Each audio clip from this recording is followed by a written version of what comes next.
करते हुए देखे जा सकते हैं। जब इन्होंने पाकिस्तान की दिफा को नुकसान पहुंचाने की कोशिश की तो दुश्मन का ख्वाब पूरा करने की कोशिश की।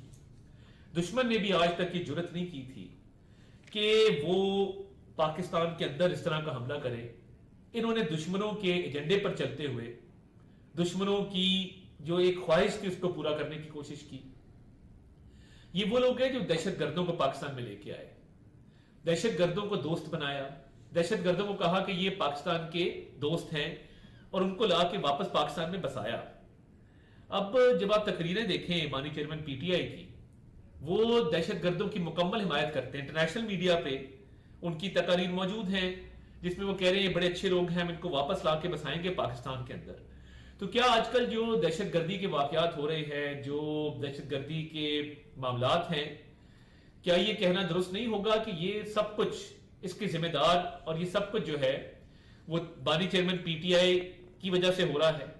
क्योंकि उन्होंने दहशत गर्दों को बड़ा हौसला दिया और दहशत गर्दों को वापस लेके आए और रियासत की पॉलिसी को चेंज करके रख दिया।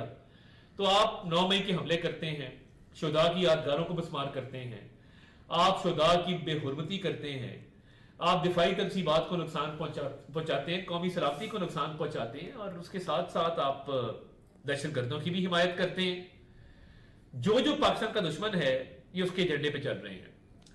और कभी 1, 2, 3 खत लिखते हैं। चीफ आर्मी स्टाफ जनाब सैयद आसिम मुनीर जब आप बरतानिया गए तो रॉयल मिलिट्री एकेडमी सैंडहर्स्ट में उनको जो गार्ड ऑफ ऑनर पेश किया गया और रॉयल मिलिट्री बैंड ने वहां पे पाकिस्तान का कौमी तराना बजाया और जो उनको सलामी पेश की गई, जो ट्रिब्यूट पेश किया गया, उनका एक वालिहाना इस्तकबाल वहां पे किया गया। लगता यह है कि ये तरीके इंतशार वालों को ये बात हजम नहीं हुई और ये पाकिस्तान की इज्जत का मामला था, पाकिस्तान के वकार का मामला था और हमारे जो कैडेट्स हैं, हमारे अफसरान हैं, वो उन्हें बड़े एजाजात से नवाजा जाता है रॉयल मिलिट्री एकेडमी सैंडहर्स्ट में।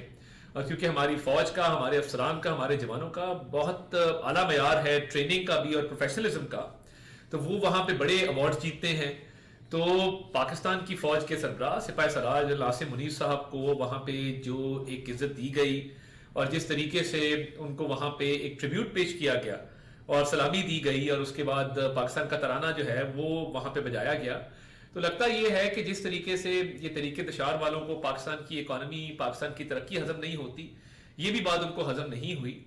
और ये देखिए ओवरसीज पाकिस्तानी पाकिस्तान की फौज के साथ खड़े हैं, पाकिस्तान की रियासत के साथ खड़े हैं, पाकिस्तान की इकोनॉमी के साथ खड़े हैं और इस बात की सबसे बड़ी दलील ये है कि वो रेमिटेंसेस भिजवा रहे हैं और इजाफा होता जा रहा है रेमिटेंसेस के अंदर, जो तरीके इंतशार ने रोकने की कोशिश की। तो ये चाहते थे कि पाकिस्तान को नुकसान पहुंचे, IMF का लेटर लिखना, 9 मई के हमले करना, उसके बाद अब चीफ आर्मी स्टाफ को जो इज्जत मिली है रॉयल मिलिट्री एकेडमी सैंडहर्स्ट में, उसको ये चाहते थे कि जी ये कंट्रोवर्शियल करें क्योंकि ये पाकिस्तान के दुश्मनों का एजेंडा है। और आप सोशल मीडिया पे भी देखें, जिन लोगों से ये ट्वीट करवाते हैं, जिन लोगों का एजेंडा ये लेके चलते हैं, सारे वो हैं जिनकी आइडियोलॉजी पाकिस्तान के खिलाफ है। वो हमेशा पाकिस्तान के खिलाफ रहे हैं, हमेशा उन लॉबीज का हिस्सा रहे हैं जो पाकिस्तान की सालमियत और पाकिस्तान की बका के खिलाफ हैं। तो ये अब उनका सहारा ले रहे हैं। और ये जो मुट्ठी भर लोग, मुट्ठी भर शरपसंद अनासिर, जिनको चीफ आर्मी स्टाफ का दौरा हजम नहीं हो रहा और जो इज्जत पाकिस्तान को और जनरल आसिम मुनीर साहब को वहां पे मिली वो हजम नहीं हो रही, वो अब वहां पे सोशल मीडिया पे और कोनों खुदरों के अंदर छोटी छोटी कैंपेन्स चला रहे हैं कि जी हम प्रोटेस्ट कर रहे हैं, फलां कर रहे हैं। पाकिस्तानियों ने, मुहब्बे वतन पाकिस्तानियों ने, वेल टू डू लोगों ने इसको बिल्कुल रिजेक्ट किया है। Pakistani entrepreneurs, doctors, businessman, lawyers, वो बिल्कुल इस हक में नहीं है। ये चंद मुट्ठी भर जो शरपसंद अनासिर हैं, ये कोई काम नहीं करते। ये सारा दिन जो है ये सोशल सिक्योरिटी के पैसे पे पलते हैं और पाकिस्तान के खिलाफ कैंपेनें चलाते हैं। तो ये वो लोग हैं जिनको मैं समझता हूं कि ये कानून की खिलाफ वर्जी भी करते हैं और कानून हरकत में आएगा। कोई भी शख्स जो पाकिस्तान की सालमियत को, पाकिस्तान के बका के हवाले से पाकिस्तान के इंटरेस्ट को नुकसान पहुंचाएगा, उसके लिए कवानीन मौजूद हैं। तो ये कानून के शिकंजे में आएंगे and the law shall take its course. किसी के खिलाफ कोई जो है कानून से हटके कार्रवाई नहीं होगी। कानून की बाउंड्स के अंदर रहते हुए, लीगल बाउंड्स के अंदर रहते हुए इनके खिलाफ कार्रवाई भी अमल में लाई जाएगी।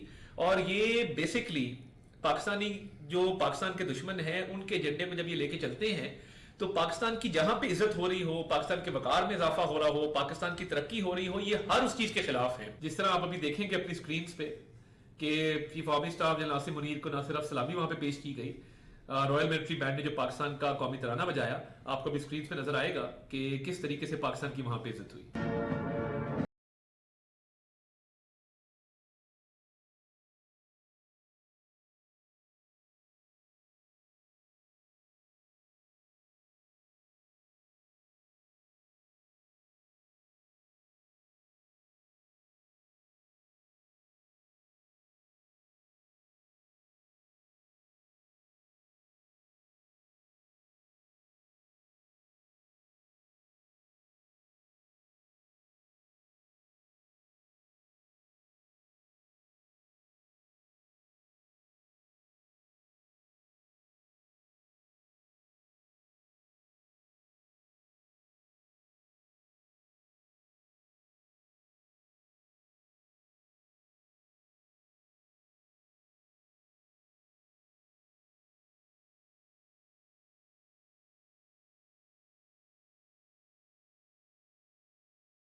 मैं समझता हूँ कि पाकिस्तान की फौज की बड़ी तारीफ होती है बैरून मुल्क, उसके प्रोफेशनलिज्म की, इंटेग्रिटी की।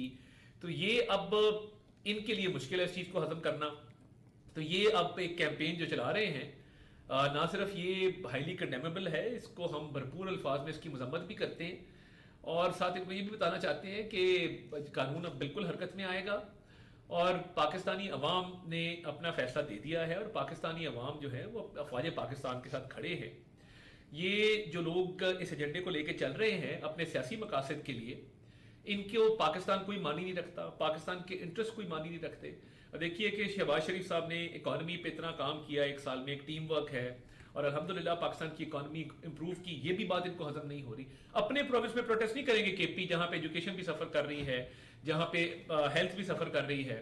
प्रोटेस्ट करेंगे तो पाकिस्तान की इकॉनमी के खिलाफ करेंगे। और अब इनको जो है वो नजर आ रहा है कि पाकिस्तान की फौज की इज्जत हुई है, पाकिस्तान की फौज की वजह से पाकिस्तान के वकार में इजाफा हुआ है, अब उसको ये चाह रहे हैं कि किसी तरीके से वो कंट्रोवर्शियल बनाया जाए।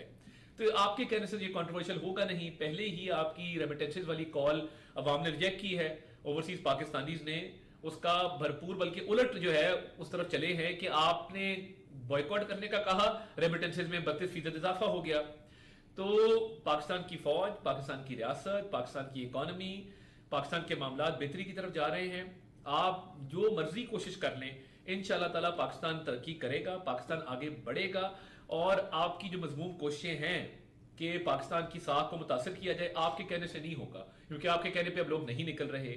आपके बैरून मुल्क भी जो प्रोटेस्ट हैं वो छोटे छोटे प्रोटेस्ट हैं, 10 15 20 लोग इकट्ठे होते हैं, और अब लोग उस कॉल को भी रिजेक्ट कर रहे हैं। तो ये मैं समझता हूँ कि इनकी सियासत अब इख्तिताम पजीर है, जवाल की तरफ है, और इनको अब कोई और एजेंडा मिल नहीं रहा। तो कभी खत लिखने की बात कि फौज को सियासत में मुलविस करो, और कभी आर्मी चीफ के विजिट के हवाले से इस तरह की ये बातें करते हैं। तो जो इज्जत अल्लाह ने देनी हो वो मिलके रहती है, और अल्लाह ताला ने इतनी इज्जत दी इस दौरे पे भी, और पाकिस्तान के ओवरऑल इशारे भी इंप्रूव कर रहे हैं। तो इकॉनमी भी बेहतर हो रही है, और हमारी जो मिलिट्री कैपेसिटी है, जो हमारी फौज की पेशा वराना सलाहियतें हैं, पूरी दुनिया उसकी मोतरफ है। तो जो इज्जत वहाँ पे मिली, अल्हम्दुलिल्लाह अल्लाह ताला का शुक्र है कि अल्लाह ताला ने एक ऐसा मौका दिया जहाँ पे पाकिस्तान की इज्जत में इजाफा हुआ। और आपको हजम नहीं हो रहा तो मैं यही कह सकता हूँ कि आप सड़ते रहें, जलते रहें, ये पाकिस्तान को इज्जत मिलती रहेगी, पाकिस्तान तरक्की करता रहेगा। आप जो मर्जी मुल्क दुश्मनी कर लें, आपके IMF के खत भी फेल हुए, आपके 9 मई के हमले भी फेल हुए, और अब आप ये जो मजमूम कोशिश कर रहे हैं ये भी फेल होगी। और वहाँ पे जो पाकिस्तान का तराना बजाया गया, पाकिस्तान के हवाले से अच्छी बात की गई, सलामी पेश की गई chief of army staff general Nasim Munir को, वो तो हो गया। अब आप जो मर्जी करते रहें, उसमें कोई फर्क नहीं आएगा इंशाल्लाह।